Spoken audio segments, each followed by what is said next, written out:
Avui hem tingut una gran decepció, president.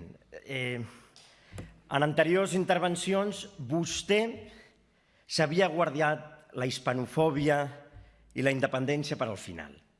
En altres plens de pobresa ho havia deixat per la seva intervenció final, però avui ha anat directament des del principi. No ha tingut aquest pudor i jo, escoltant-lo, em semblava sentir a Umberto Bossi.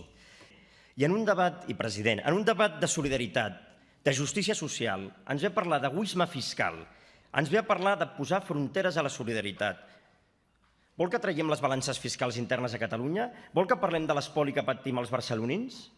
Bastant superior al que vostès diuen que pateix Catalunya amb la resta d'Espanya? Vol que parlem de tot això? Doncs doni'm més temps i ho faré. Jo a vegades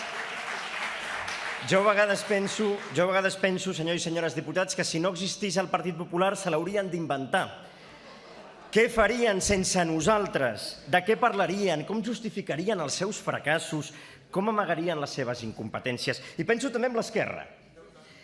Si no fos amb la demonització del PP, com ens explicaríem que quan governaven vostès a Catalunya i a Espanya la taxa de pobresa era del 20% estructural en un període de bonança econòmica i de prosperitat?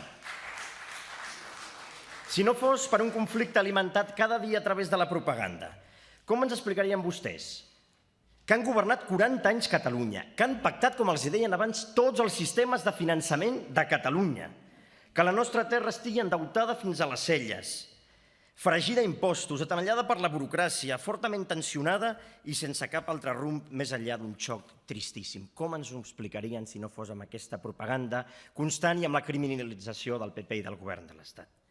Però no veuen que el conflicte, president, és una terra cremada, que no porta res de bo a Catalunya.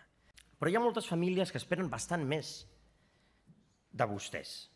Esperen, per començar, una sola mesura, els deia el meu president de grup, una sola mesura en 5 anys per afavorir el creixement econòmic i la recuperació a Catalunya. És que vostès són un govern políticament paràsit, perquè viuen de les reformes que ha fet el govern central mentre vostès no fan absolutament res. I president, quan deixarem aquesta matraca tòxica del procés per dedicar-nos als grans debats i als grans reptes que té el nostre temps? Moltes gràcies.